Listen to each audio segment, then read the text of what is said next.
અમદાવાદ મિત્ર ન્યૂઝની ટોપ 10 ખબરોમાં આપનું હાર્દિક સ્વાગત છે। ફ્રાન્સમાં રોકવામાં આવેલું વિમાન મુંબઈ પહોંચ્યું। ફ્રાન્સમાં શંકાસ્પદ માનવ તસ્કરીને કારણે રોકવામાં આવેલી ફ્લાઇટ મંગળવારે વહેલી સવારે 276 મુસાફરોને લઈને મુંબઈ એરપોર્ટ પર પહોંચ્યું હતી। આ વિમાન 4 દિવસથી ફ્રાન્સમાં અટવાયું હતું। એક અધિકારીએ જણાવ્યું કે વિમાન એરબસ સવારે 4 વાગ્યે મુંબઈ પહોંચ્યું। પ્લેને સ્થાનિક સમય અનુસાર બપોરે 2:30 વાગ્યે પેરિસ નજીકના વેટ્રે એરપોર્ટ પરથી ઉડાન ભરી હતી। નોંધનીય છે કે આ વિમાનમાં મહેસાણાના 90 મુસાફરો સવાર હતા।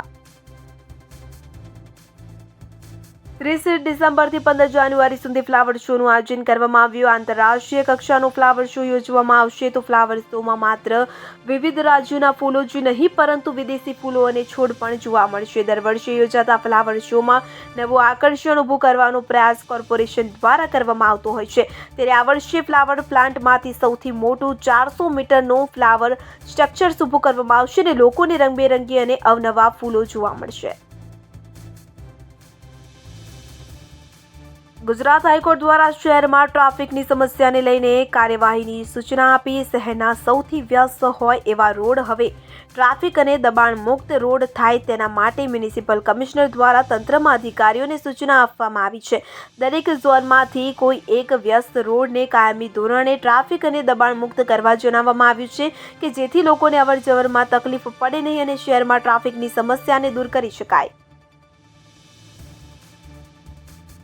રાજ્યમાં છેલ્લા 6 વર્ષમાં ગટર સાફ કરતી વખતે 58 સફાઈ કામદારોનું મોત નિપજ્યા। તો ગુજરાતમાં છેલ્લા 6 વર્ષમાં ગટર સાફ કરતી વખતે 58 સફાઈ કર્મચારીઓના મોત નિપજ્યા છે। કેન્દ્ર સરકારે સંસદમાં આપેલી માહિતી મુજબ દેશમાં 2018થી નવેમ્બર 2023 સુધી 443 સફાઈ કામદારો ગટર કે સ્પેટિક ટેન્ક સાફ કરતી વખતે મોતને ભેટ્યા હતા। આ સમયગાળા દરમિયાન દેશમાં સૌથી વધુ 72 સફાઈ કામદારોના તમિલનાડુમાં મોત થયા હતા। કૃષ્ણનગરમાં દેશી દારૂના અડ્ડા પર દરોડો। તો કૃષ્ણનગરમાં આવેલા દેશી દારૂના અડ્ડા પર મોટી સંખ્યામાં લોકો દારૂ પીવા આવતા હોવાની ફરિયાદોને આધારે સ્ટેટ મોનિટરિંગ સેલની ટીમે દરોડા પાડ્યા હતા। પોલીસને જોઈને દારૂના અડ્ડા પર નાસભાગ મચી ગઈ હતી। તેમ છતાં પોલીસે ત્યાં દારૂ પીવા આવેલા 20 માણસો અને બુટલેગર દંપતી મળીને 22 જણને ઝડપી લીધા હતા। જ્યારે અડ્ડા પરથી 110 લીટર દેશી દારૂ, મોબાઈલ ફોન અને વાહનો મળીને કુલ ₹1.3 લાખની કિંમતનો મુદ્દામાલ કબજે કરાયો હતો। અમદાવાદ પોલીસો રાઉન્ડ ધ ક્લોક બંદોબસ્ત કર્યા। કાર્નિવલ માટે પણ પોલીસ દ્વારા ખાસ વ્યવસ્થા કરી હોવાની પોલીસ અધિકારી પાસેથી વિગતો મળી રહી છે। આ અંગે કંટ્રોલર ડીસીપી કોમલ વ્યાસે જણાવ્યું હતું કે પોલીસ દ્વારા તમામ તકેદારી જાળવવા માટેના પ્રયાસ કરવામાં આવ્યા છે અને સામાન્ય લોકોને કોઈ પણ તકલીફ ન પડે તે માટેનો પોલીસ દ્વારા પ્રયાસ કરવામાં આવ્યો છે। સીસીટીવી પર સતત મોનિટરિંગ કરવામાં આવશે। એટલું જ નહીં, કાર્નિવલ દરમિયાન મોટા વાહનો પર પ્રતિબંધ લગાવવામાં આવ્યો છે।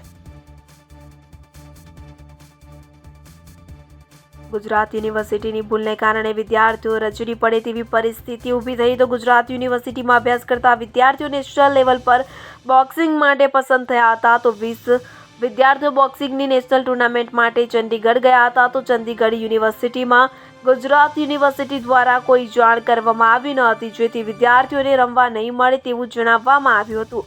વિદ્યાર્થીઓ અને કોચે ત્યાં ખૂબ જ રજૂઆત કરી છતાં તેમને ના પાડવામાં આવી હતી। તો ગઈકાલે સાંજે તેમને આજીજી કરી, તેથી આજે તેઓને ટુર્નામેન્ટમાં ભાગ લેવા દેવામાં આવ્યો હતો। તો ગુજરાત યુનિવર્સિટીની ભૂલના કારણે વિદ્યાર્થીઓ રજડી પડે તેવી સ્થિતિ ઊભી થઈ હતી।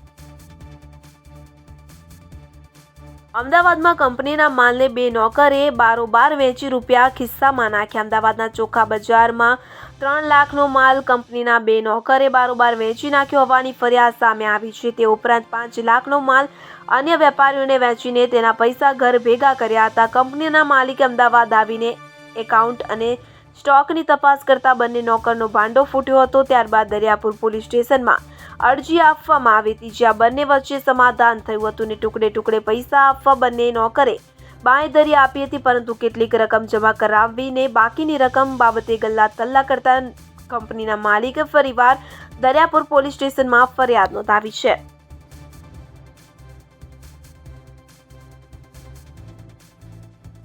જરૂરિયાતમંદ લોકોને કપડાં વિતરણ સિટીઝન ઇન્ડસ્ટ્રીઝ પ્રાઇવેટ લિમિટેડના સહયોગથી એસકેપી ફાઉન્ડેશન ટ્રસ્ટના સભ્યો દ્વારા વટવા વિસ્તારમાં જરૂરિયાતમંદ લોકોને કપડાં વિતરણ કરવાનું કાર્યક્રમનું આયોજન કરવામાં આવ્યું.